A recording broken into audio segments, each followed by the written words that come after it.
first to explain why have a European Summit on hospital pharmacy and who will be involved.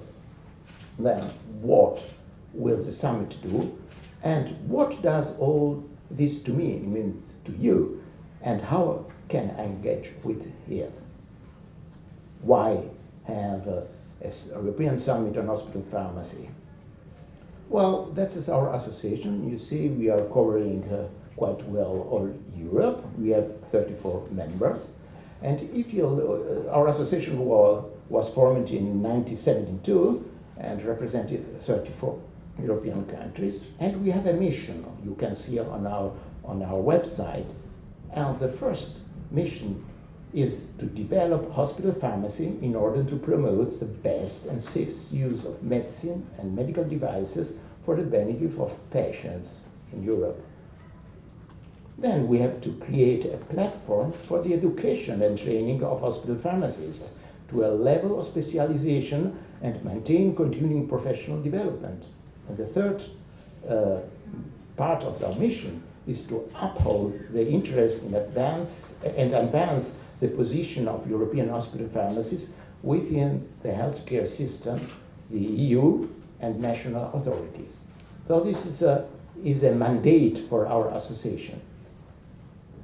We are making every 5 years, and we will now make it a little differently, even more, a big survey on the practice of hospital pharmacy in Europe. We just published our survey 2010, and we discovered that steady rates of progress in practice development across Europe, but, well, can we move faster? And very clearly, we discover uneven levels of progress and practice between countries, very, very big differences. And unrealized opportunities for hospital pharmacy to be recognized as a foremost healthcare profession. We have in Europe even countries where hospital pharmacists are not recognized as healthcare. That's quite disappointing. So this survey gives EHP information to take targeted action for practice development. What are the challenges for Europe? Because I think there's some difference for Europe. Well, I already explained different levels of development. We have really very, very big difference. We have countries at the very beginning of developing hospital pharmacy, and we have countries worldwide at the top of hospital pharmacy. That's the first challenge. But we have also very different cultures. Culture doesn't mean that an Italian is going to close the jacket starting from the top. A German will start from the bottom. That's a very good difference. It's a big difference in the culture. No, that's not the culture I mean. We have different health systems. Health systems are not harmonized in Europe. It means we have really different way to make hospital pharmacy. And last but not least, we have big language barriers because we have inside of the European Union, only European Union, 23 different languages and 3 alphabets. So I can't read some of the letters from my colleagues from Sofia, for instance, because they are in Cyrillic. I can't read Cyrillic. So we have really different problems. And of course, preparing this summit, we were listening to our members, and we discovered that our members design coordinated activity at European level on practice development. But speaking with patient groups, speaking with national and international levels of government, and even other professional groups, we discovered that the complete offer of hospital pharmacy is still not fully understood. Some patient groups said, oh, hospital pharmacist, oh, what are you doing? We have an hospital pharmacy, what are you doing? I think you are selling drugs. I don't know, we don't sell anything. That's really not understanding. We are not really visible enough. And listening and engaging with patient and professional group, they remind us that they have much to tell us.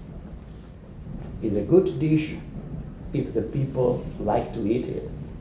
And they have to tell us a lot about what they are expecting from us.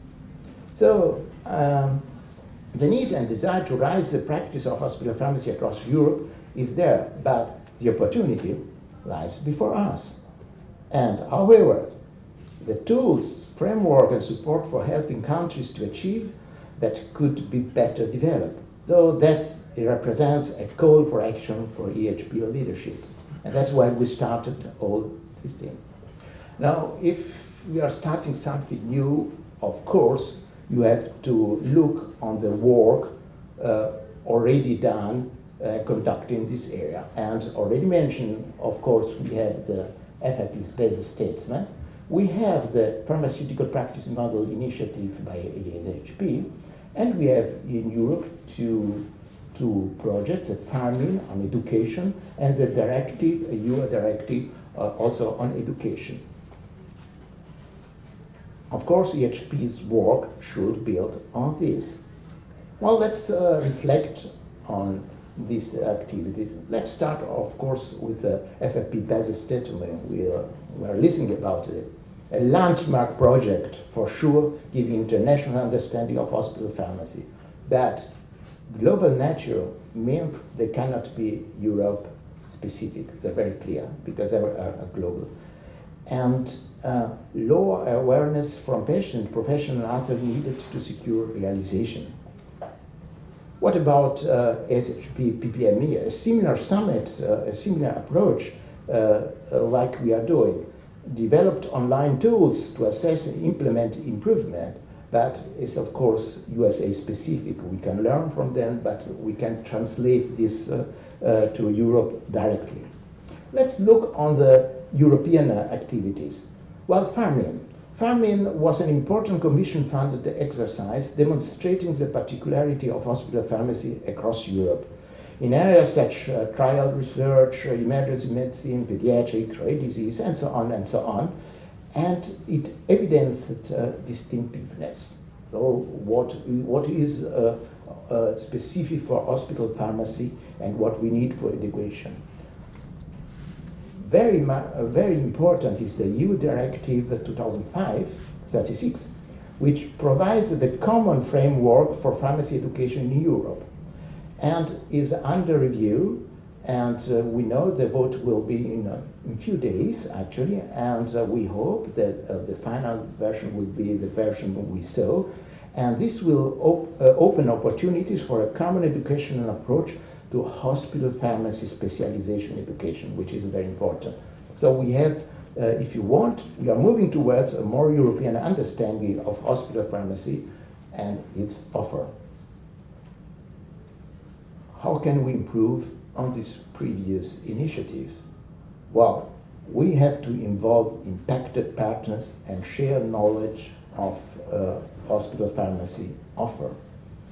We have to ensure clear toolkits for implementation in Europe. And what are the impacted persons? Well, of course, first are the patients, the nurses, and the doctors. We need them. We have to work with them. And if you are thinking about multidisciplinarity, well, you have to start with. We would like a pharmacist to start multidisciplinarity, to work together, to say we need each other. And how should we involve them? Well, we have to go through a consultative process and shared decision making. And later Richard will explain how we are going to vote and to involve other professionals in our decisions. The next question is, what implementation tools can help move statements of competence and practice from theory to reality, what we want, as opposed to in the Western Pacific, it's exactly the question, how can we make this to reality?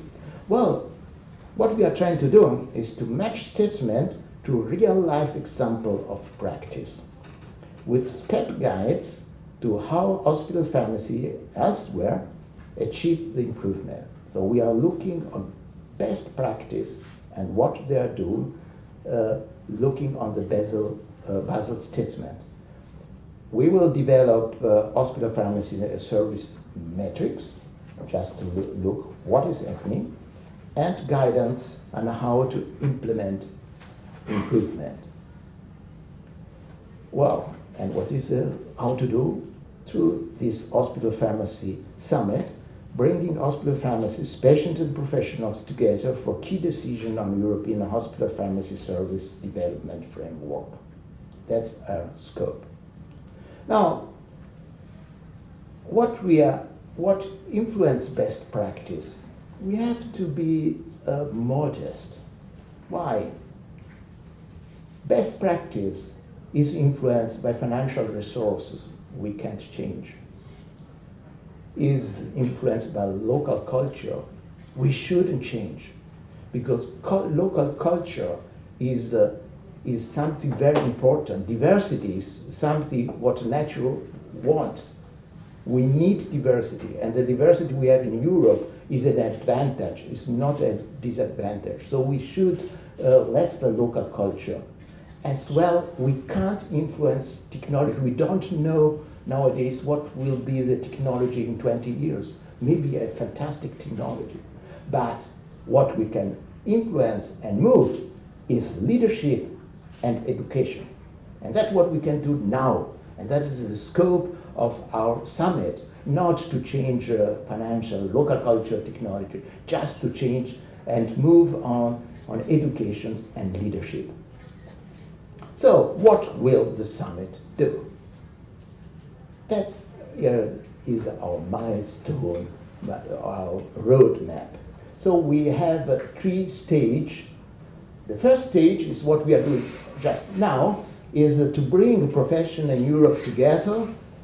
I had a quite busy year traveling through Europe to meet with other professional patient groups and so on, and to bring this together to work with us. And we divided the working in 5 working groups. The first working group, that actually Richard and me, is looking on construct and prepare patient and public level, was that organization. The working group 2 is the most important, because this will examine Basel statement for both European hospital pharmacy understanding and patient public understanding. And this will be the base to develop concept for good practice in European hospital pharmacy. And of course, we will have a group, or we have a group working on metrics for monitoring and targeting hospital pharmacy improvement, and a group considers the implementation aspect of the summit outcomes. So that's the preparation. The second stage is the summit we are launching now. This will be in 2014. Richard will tell more on the technical part of the summit. There will be a summit taking decision on the statement. But the work is not done, because in the stage 3 we have to implement the summit outcomes, including raising awareness of the summit outcomes and how they can be achieved, monitoring implementations through surveys and so on, and supporting EHP members in summit-based activities.